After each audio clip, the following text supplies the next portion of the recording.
तेल विपणन कंपनियों ने 19 किलो के वाणिज्यिक एलपीजी सिलेंडर की कीमत 29 रुपये बढ़ाई, जिससे दिल्ली में इसकी नई कीमत 1,151 रुपये हो गई।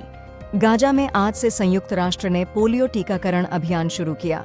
गुजरात में भारी बारिश के दौरान 27-29 अगस्त के बीच वडोदरा के रिहायशी इलाकों से 24 मगरमच्छों को बचाया गया। उत्तराखंड के मुख्यमंत्री धामी ने चंपावत में परियोजनाओं का उद्घाटन किया और स्थानीय लोगों से मुलाकात की। भारी बारिश के कारण आंध्र प्रदेश और तेलंगाना में ट्रेन सेवाएं बुरी तरह प्रभावित हुईं। मुंबई पुलिस ने एमवीए के प्रदर्शन मार्च के चलते सुरक्षा बढ़ाई, क्योंकि सिंधुदुर्ग में छत्रपति शिवाजी महाराज की 35 फुट ऊंची प्रतिमा गिर गई। यह आंदोलन पूरी तरह से राजनीतिक है और एमवीए ने कभी शिवाजी महाराज का सम्मान नहीं किया। देवेंद्र फडणवीस। इजराइल ने गाजा सुरंग से 6 बंधकों के शव बरामद किए, जिनमें एक अमेरिकी नागरिक भी शामिल है। 8 सबसे मूल्यवान कंपनियों की मार्केट कैप में RS 1.53 ट्रिलियन की बढ़ोतरी हुई, जिसमें एयरटेल और इन्फोसिस सबसे बड़े गेनर्स रहे। रेस्टोरेंट सेक्टर Q1 की मुश्किलों के बाद भारत की मजबूत बुनियादों के चलते फिर से उभरने की उम्मीद है। Speciality restaurants CMD। केसी त्यागी ने निजी कारणों का हवाला देते हुए जेडीयू प्रवक्ता पद से इस्तीफा दिया। रैपर फैटमैन स्कूप का 53 साल की उम्र में स्टेज पर गिरने के बाद निधन हो गया। मध्य प्रदेश के सागर में 1600 आईफोन्स, जिनकी कीमत 12 करोड़ है, ट्रक से लूटे गए। इजराइल ने गाजा से 6 बंधकों के शव बरामद किए, जिनमें हर्ष गोल्डबर्ग भी शामिल हैं। अगस्त में विदेशी निवेशकों ने सावधानी बरतते हुए भारतीय इक्विटी में सिर्फ 320 करोड़ निवेश किए। जनवरी-जून 2024 में भारत का 151 देशों के साथ व्यापार अधिशेष और 75 देशों के साथ व्यापार घाटा रहा। GTRI। तेलंगाना सचिवालय में बारिश और बाढ़ की निगरानी के लिए विशेष नियंत्रण कक्ष स्थापित किया गया है। शिवाजी महाराज की प्रतिमा गिरने पर एमवीए ने महायुति सरकार के खिलाफ जोड़े मारो प्रदर्शन शुरू किया। बांग्लादेश संकट के बाद रेमंड को बड़ी संख्या में बिजनेस इंक्वायरी मिल रही है। CMD।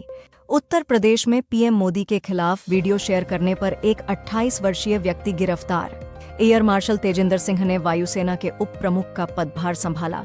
पूर्व अरुणाचल मंत्री मेदी राम डोडुम का लंबी बीमारी के बाद निधन हो गया। केंद्रीय मंत्री अश्विनी वैष्णव ने बेंगलुरु में वंदे भारत स्लीपर कोच के प्रोटोटाइप का अनावरण किया। राजस्थान में कानून व्यवस्था बनाए रखना हमारी सबसे बड़ी प्राथमिकता है। मुख्यमंत्री भजनलाल शर्मा। नए कर्मचारियों के करियर विकास के अवसरों की कमी, संगठन की संस्कृति, कार्य वातावरण, प्रबंधकीय प्रभाव और पारिवारिक बदलावों के कारण 10-15% नए कर्मचारी नौकरी छोड़ रहे हैं। जबलपुर से हैदराबाद जा रही इंडिगो फ्लाइट को बम धमकी के बाद नागपुर डायवर्ट किया गया। पश्चिम बंगाल में हॉस्पिटल में 13 साल की लड़की से छेड़छाड़ करने वाले CT स्कैन ऑपरेटर को गिरफ्तार किया गया। बीजेपी MLA ने वीडियो शेयर कर ममता बनर्जी सरकार की आलोचना की। प्रधानमंत्री मोदी, अमित शाह और अन्य केंद्रीय मंत्री 10 सितंबर से जम्मू कश्मीर में चुनाव प्रचार करेंगे। CCPA ने शंकर IAS एकेडमी पर UPSC रिजल्ट के मिसलीडिंग ऐड के लिए 5 लाख का जुर्माना लगाया। शिवाजी की प्रतिमा गिरना महाराष्ट्र का अपमान है, उद्धव ठाकरे ने विरोध प्रदर्शन में कहा। मल्लिकार्जुन खड़गे ने कहा कि जम्मू कश्मीर के युवा मोदी और कंपनी को चुनाव में बाहर का रास्ता दिखाएंगे। मलयालम फिल्म इंडस्ट्री में कोई पावर ग्रुप नहीं है, कहते हैं ममूटी। सोनम वांगचुक के नेतृत्व में 4 सूत्रीय एजेंडा के समर्थन में दिल्ली चलो पदयात्रा लेह से शुरू हुई। अगस्त में TVS मोटर की बिक्री 13% बढ़कर 3,990 यूनिट्स हुई। असम TMC अध्यक्ष रिपुण बोरा ने पार्टी छोड़ दी, क्योंकि असम के लोग इसे पश्चिम बंगाल की क्षेत्रीय पार्टी मानते हैं। हुर्रियत नेता सैयद गीलानी ने PDP ज्वाइन किया। गिरिराज सिंह ने कहा कि कांग्रेस, फारूक अब्दुल्ला और महबूबा मुफ्ती ने जम्मू कश्मीर के लोगों का शोषण किया। मणिपुर में संदिग्ध उग्रवादियों की फायरिंग में एक महिला की मौत हो गई और उसकी 12 साल की बेटी घायल हो गई।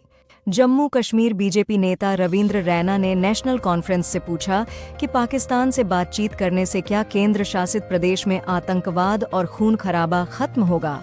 गुजरात में बारिश और बाढ़ से हुए नुकसान का आकलन करने के लिए गृह मंत्रालय ने एक अंतर मंत्रालयी टीम बनाई है। अगस्त 2024 में जीएसटी कलेक्शन 10% बढ़कर Rs लाख करोड़ हुआ और Rs 24,460 करोड़ के रिफंड जारी किए गए। राष्ट्रपति मुर्मू ने कहा कि अदालतों में स्थगन की संस्कृति बदलने के लिए सभी प्रयास करने चाहिए। सबूत दिखा रहे हैं कि ब्राजील के फेक जज ने जानबूझकर चुनाव में हस्तक्षेप किया। मस्क। राष्ट्रपति मुर्मू ने सुप्रीम कोर्ट के 75वें स्थापना वर्ष के उपलक्ष्य में नए ध्वज और प्रतीक का अनावरण किया। तेलंगाना में भारी बारिश से 100 से ज्यादा गांव डूबे और 99 ट्रेनें रद्द हुईं।